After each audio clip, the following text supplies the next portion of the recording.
Welcome to our Neighborhood Food Network call. And Ann Temple, you need to unmute yourself if you're going to say something. Before you start the Neighborhood Food Network call, it's the 19th of December. We will not be on for 2 weeks. Oh, yes, 2 weeks. Yeah. And we want everybody to have a wonderful Christmas and holiday, whatever you Yes. Yeah. Very happy holidays. And there is a very strong chance I may not be on January 9th. So 3 weeks from now as well, because I'll be in Florida and I'll be in a meeting with a bunch of US Freedom Flyers people. And so I will not be able to be on the call at that time. So in that case, Ann will hold a Neighborhood Food Network call. But I will not be doing a Moms Across America portion of the call in that case. But we'll let you know. What I may do is a special interview or a special video, right, and share that with Ann and have her upload it, and you can see what's going on. Because before that, I'm going to be going to a Health Freedom Conference in Florida, and a special event, yeah, to support health freedom. So I will probably be doing videos from there and letting you know what's happening. So excellent. Okay. Neighborhood Food Network. We will have a new website up soon. And we hope that you will contribute to the new website. And this past year was our pilot program for the Neighborhood Food Network, creating national food security, health, and community, one street at a time.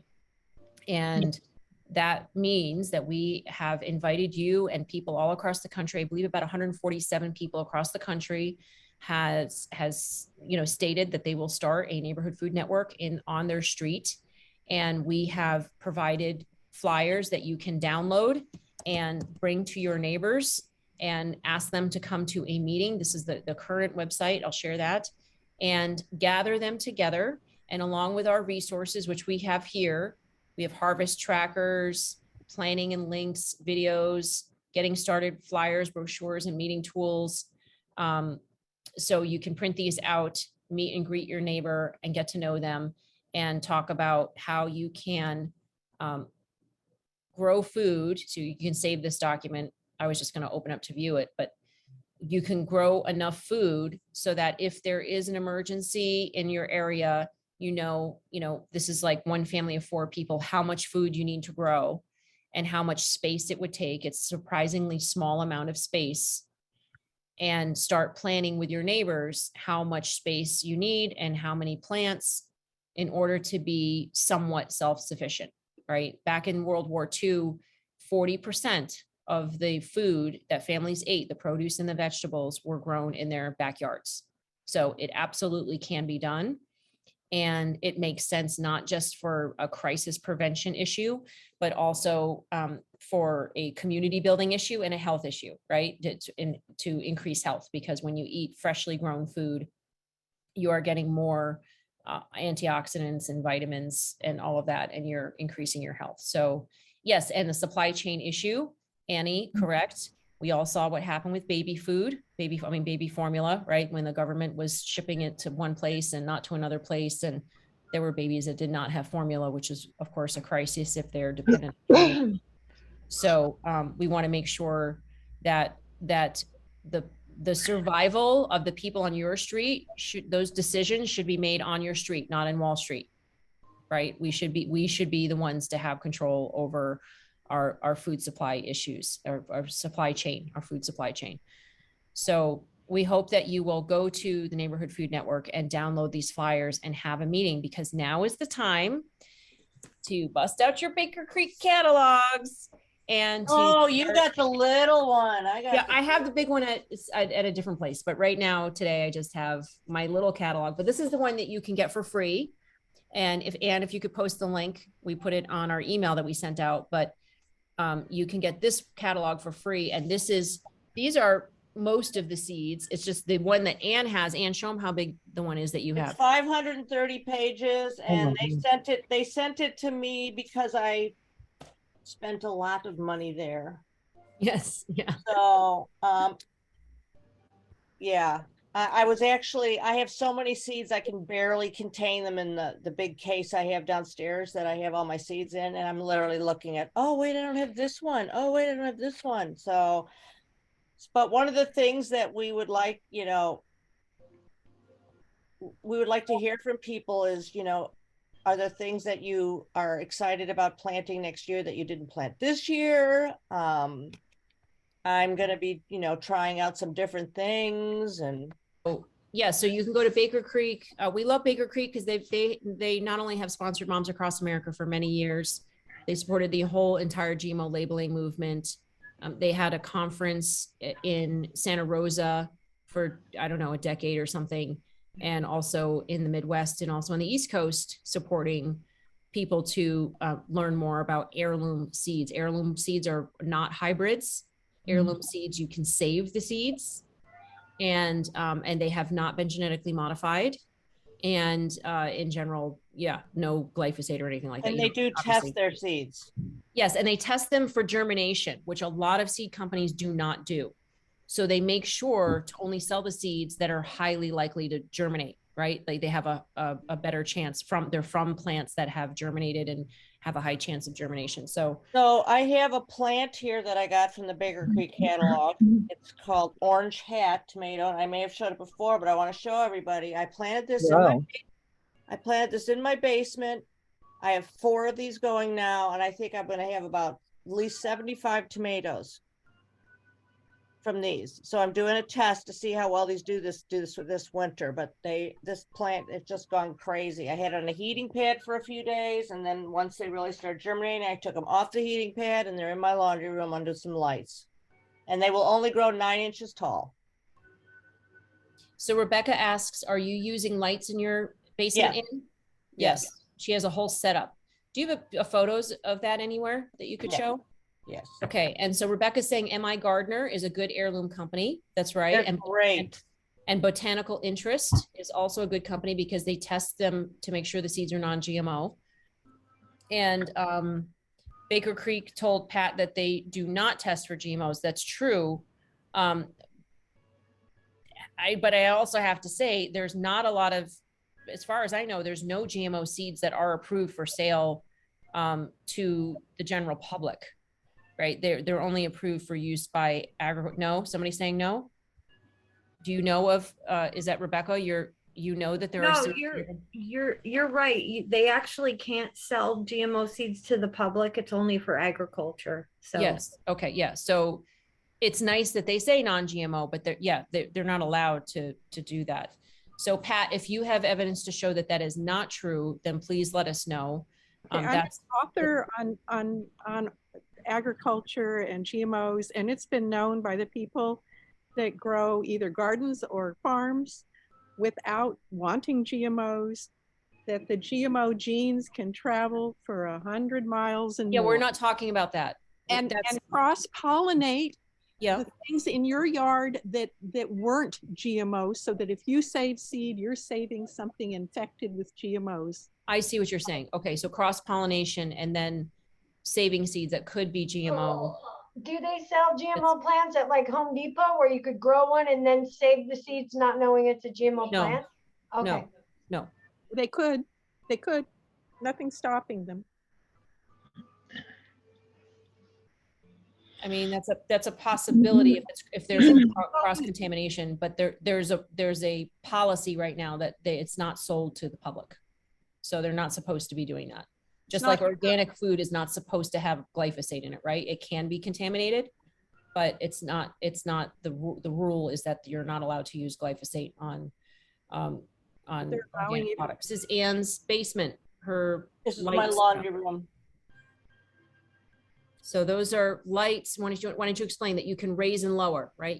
So I had a friend come in, and you can see back here on these walls, and then up on the ceiling here, I had a friend come in and install extra electrical. So I wasn't running 8,000 extension cords, and they're all hooked up to timers. All my lights are hanging on these ropes from the ceiling, so I can raise and lower them as the plants grow. So it's turned out to be really well. And these are all LED lights. So hopefully I'll have them for quite a while. They last a long time. So yeah, as you can see on the back wall here, I don't know what inspired me, but I ended up decoupaging all these seed catalogs and magazines with neat designs. I decoupage the whole back wall. Whoever ends up buying my house is gonna think I was probably a crazy hoarder or something, but that's okay. Anyway, so yeah, it's super easy. I just bought these racks from Home Depot, and I bought these heating pads, which I've been using for several years now, and they've been all good. So there is a little expense on the front end, but the trays I use over and over, and I just buy the seed starting mix, which I bought last summer. I was smart and I bought 3 bags of it. And I'm sure it's a lot more expensive now, but it might be on sale this time of year. So if they even And have- Frankie is asking, has your utility bill changed much since using all of these lights? I don't know. My brother moved in with me and he's watching TV 24 hours a day. So I couldn't tell you if my heating bill went up. They're LED though. Oh, LED uses utility less- bill. Yeah. Okay. Yeah. The And then LED people are kind of concerned about the LED lights having pulse energy that's not healthy. Have you noticed anything with your plants? I mean, they look pretty healthy to me. No, I haven't noticed anything at all. And luckily these were down in the basement. So no, I never even thought about that. Something else to worry about. Well, maybe not worry, maybe just research. So Lisa's asking, why are you doing this now? You can't plant these outside now. Isn't it too early? Can you explain to her? Oh, these aren't right now. This is from last spring, these plants. The ones I just showed you, I'm growing inside because this won't get any bigger. And I'll be able to have tomatoes this winter. Yeah. That So I grew myself. So no, I will not, there's nothing in my laundry room now. In fact, I have a picture right here. This was the first go around I did. There it is, that's Yeah. before I did the wall and everything, but just you could start in a window, but it's hard to get them done in a window. You can ask Zen about that because the seeds get really, really leggy if you don't have enough light there, and then the plants can't support it themselves and they fall over and they die. Yeah. So I went the lazy way and I thought, well, I can do it because I've got nice bright windows. I had corners, there's a window here and a window here. And I used my desktop and put a whole tray of, broccoli seeds, like the cold season ones. I was planting them ahead of time for cold season, and, broccoli and cauliflower and kale and things like that. And pretty much wasted a couple of trays of, whole packs of seeds because they sprout, but they get very, very leggy. And then they can, you could just eat the sprouts. That would be great. That happens in a couple of days if you want to just eat the sprouts. But if you want to plant them for planting, they were too delicate. And when I went to replant them, they didn't survive because they were so delicate. They're not like sturdy enough if you don't have the lights on top over them. And of course, consistent, but not too much watering. So, that part of gardening can be tricky. So if you're a first time gardener, I would suggest that you buy these seedlings, right? The smaller plants in the spring. And you can do that through the FFA, the Future Farmers of America programs at your local high school and support your local high school, or you can do it at your local, nurseries and just neighbors that might be growing, like Anne grows hundreds of tomato plants and then just gives them out or sells them to her neighbors. And that's a great thing that you can do to cover the cost of your seeds too, right? Anne, remember didn't you cover the cost of your seeds? I was super surprised. I didn't even put that much effort into it, and I ended up selling about $300 worth of plants. See, she did. It was like one post or something like that, right? And I was only charging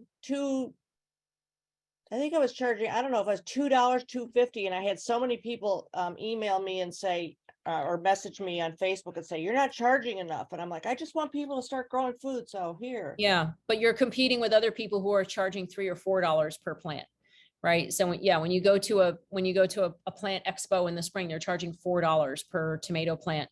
Well, So that's a great way to get seedlings too, is go to the farmer's market, because that's one of the first things that they'll bring out when the farmer's Yes. market open up. yeah, and that's the easiest way to start gardening. You grow. How many tomato plants? Anne and I went nuts. I had 30 or 40 tomato plants this year. I You had, had like- 80 in my garden and I gave Yeah. away about 100. So I had a lot of tomato plants in my basement.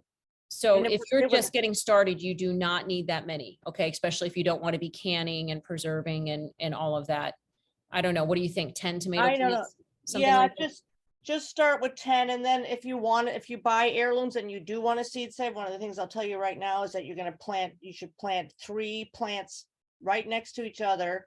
Make sure you mark them. I've said this before. I made that mistake last year.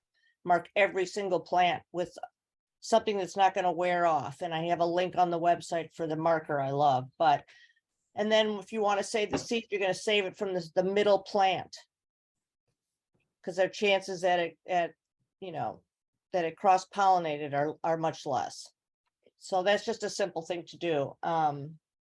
And one thing I will be doing in January, because January is the time when everybody can, you're gonna start getting all the seed catalogs and it's kind of fun to look. One thing I'm gonna try as an experiment this year is I'm gonna start onion seeds in January to try to get them to be almost as big as, because I've been buying sets every year. And that can get expensive. wanna And share- I want to share something.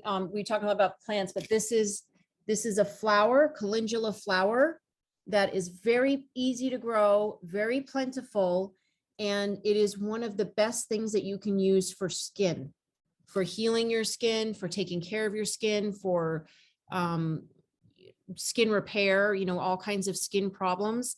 And Anne grew a ton of it, and she makes calendula lotions and soaps, and they're amazing. And there are major skincare lines that feature only calendula products, like very expensive Yep. ones. yep, so I make that Wait, take your finger off. Yeah, calendula body butter. body balm. Yeah, it's amazing. So this flower is just a simple yellow or orange flower.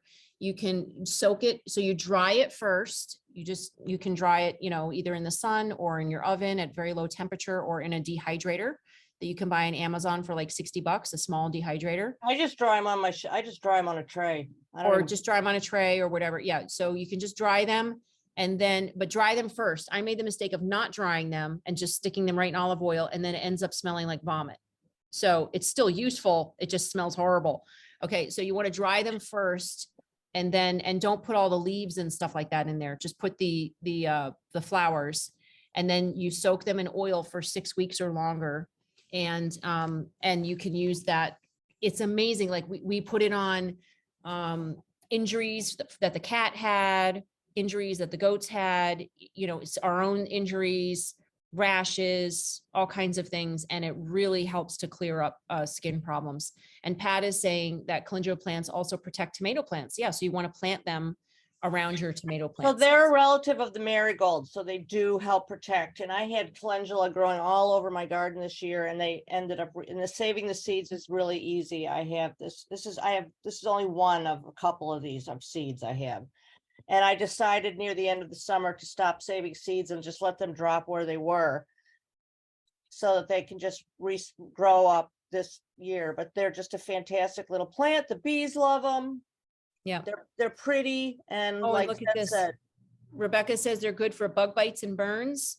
And Frankie says that it's also great for nursing moms as an ointment. That's great when your breasts hurt, probably from engorgement. And Valerie says she picks dead nettles. Yes, purple dead nettles from your yard every year. I do that too. They're very high in iron. So if you're missing iron, purple dead nettle is very good tea, or you can just add it to your salad. You can eat it raw. And Rebecca makes a salt soap with her calendula and bergamot oil that everyone loves. That sounds wonderful. Bergamot oil and with calendula. That's great. ooh, Yeah. good. Yeah, I have That about sounds really 3 good. quarts of calendula oil in my refrigerator, and I use it to make soaps and I make lip balms and everything. And but that's one of the things that we were going to talk about tonight, about what everybody would like to see up on our new website. And I was talking about putting up a page where we have recipes for making home products like the soap and the body balms, and we just would like to know what everybody else would like to see on it, because we want to build this for you. And so I put up a recipe program so that you can it'll be easy to print out the recipe and then make it for more people or less people as you see. And that's going to be up on the site. So hopefully I'm going to get this moved in the next week or so. But so food storage, yes, that's a great idea. In fact, speaking of food storage, I had somebody down in my basement the other day and he saw all my cans. I have a whole shelf of all my canned goods, and they actually said to me, "What are you going to do with all that?" And I said, "Well, eat it." Yeah. Yeah. It's fantastic. Yeah. So Annie, who has a fire cider recipe or has made fire cider, you can always take a picture of that and send it to Anne and along with your recipe. And I have a add the recipe on the website, and Oh, you do? You have the fire cider recipe? Okay, that's maybe where she got it from. Okay. but yeah, it's great. I've been drinking mine too. It's delicious. Yeah. But anytime you're making anything, you have a certain tea or herb or whatever, and you want to send Anne a picture, Anne can put her email in the chat box below and you can contribute to the website. Okay, so now is the time to start ordering seeds. And we hope that you'll order seeds from Baker Creek the Baker Creek catalog and or other catalogs that have heirloom seeds. And consider ordering flowers as well. I just want to show one more flower that I ordered this year. I grew this year for the first time. It was the plant was so big. It was probably almost 5 feet high, and it gave beautiful, beautiful flowers. See these flowers? They're kind of like painted paintbrushes. They're called coxcomb. This was or celosia, sorry, Celosia, but they look they're in the coxcomb family. There were some. These are the other types of, the coxcomb, the big fluffy sort of flowers. And they really, look at that. It's like fireworks. They really add so much to a bouquet when you give them to somebody that looks like a gourmet, flower bouquet. And we also grew corn this year. We grew blue corn, and we still have yet to grind it up, but we're going to do that because we're making tamales this Wednesday. At least I am. I'm going with some girlfriends. We're going to sit around and we're grinding up blue corn. We're going to make tamales. And so, I mean, I'm grinding up the blue corn beforehand. They have some other organic masa that they've ordered. I think it's from Arizona to make tamales. So you can grow corn very easily as well. There's a lot of things that you can grow pretty easily. I have yet to grow these. I really want the Gompherna. How does you say it? Does anybody know how do you say that? They're like little balls. They're like strawberry type looking flowers. You see them? Yeah, they look good. They look they're like really, they have the Fibonacci sequence in them. yes, kind of. Yeah, they're very cute. It's kind of like clover, the balls at the top of clover when they have flowers. It's kind of like that. So I want to grow some of those this year. Yeah, I want to grow these, but I don't think I ever will. Grow what? Which ones? Oh, those gigantic carrots. Yeah, you've got to have soil where it will grow Well, down. you see in this picture, they are growing them in big tubes. Oh, is that what they're doing in tubes? Yeah. Yeah, I was reading up on it because the bigger catalog has a lot more stories and history. That's why it's interesting. And History, yes. I still have a lot of carrots in the ground, so they're going to be overwintering. So we're going to see how that works. I never got out there to do them, but all my cover crop is doing really nicely. So if anybody planted cover crop and wants a crimper, let me know. That's right. And grow edible flowers as well. See these? They're pansies or Johnny jump ups. Pansies. You can put them on top of cakes and cupcakes. Edible flowers are so wonderful. And what I've done is I've put them along with what was that other flower? Is a tiny blue flower. You put them in ice cube trays with water, and then when you have company in the summertime, you can give them an ice cube with flowers in it.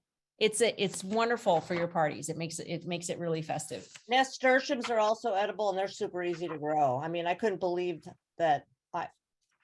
My girlfriend Michelle was like, "You're putting too many in that pot." I'm like, "No, I'm not." Oh my God, it was a jungle, but they're really cool. Yeah, nasturtiums keep pests away as well.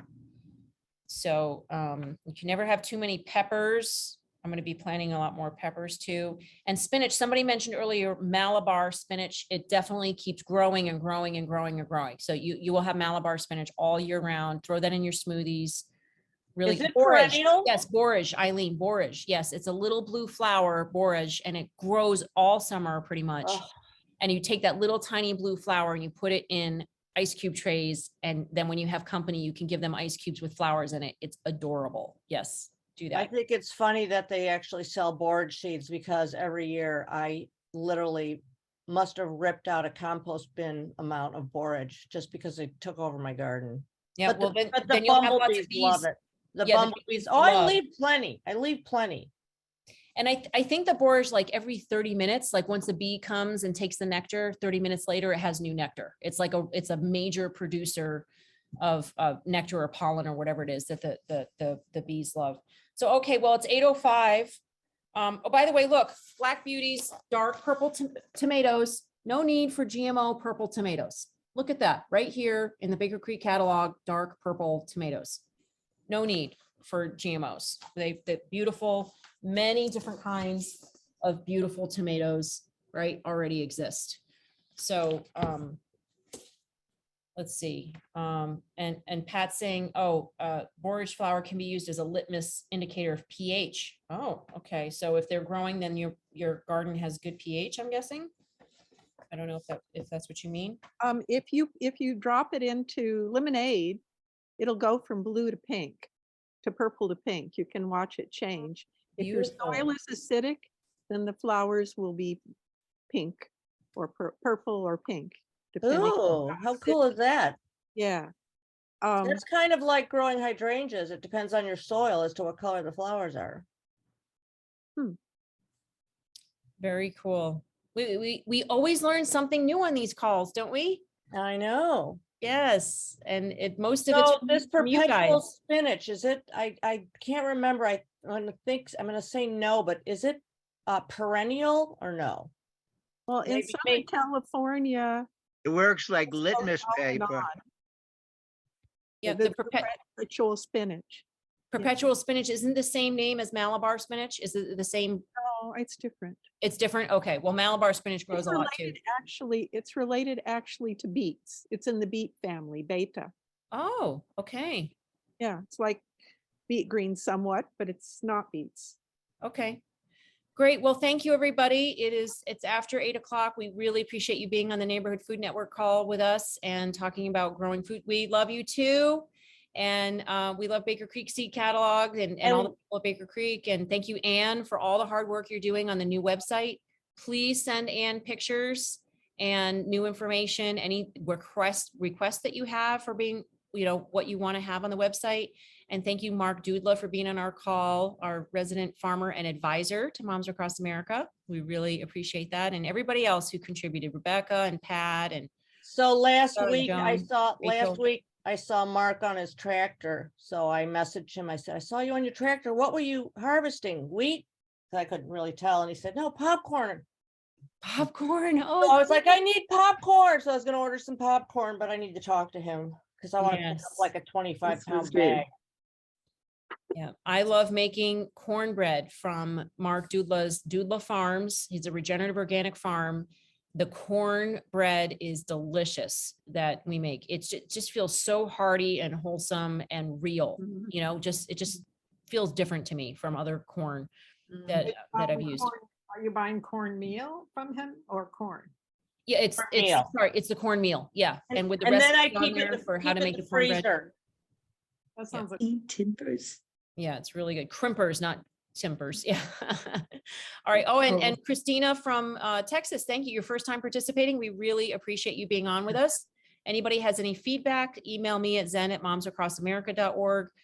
We are, open for topics and guests. If you have a guest that you want to have on as a Neighborhood Food Network person, we have a bunch of guests being lined up for January already. So we're Yep. excited about the calls in January. And so this will be it for 2 weeks, and for me, possibly 3 weeks. I I have a guest for Okay. January 9th lined up, so we will be having the call. I'll be running it. You're stuck with me, but I Okay. want to also be wish fun. everybody here who is probably on the previous call, I want to wish everybody a happy holidays. Yes. Happy holidays, everybody. We hope that it's peaceful and healthy and lovely and everybody stays safe and you have a lot of laughter and love with your family members and friends. Thanks. for your- Happy holidays, Thank you, everyone. everybody. Bye, Happy everybody. holidays. Bye-bye. Thank you. Thank you. Take care. Thank Thank you.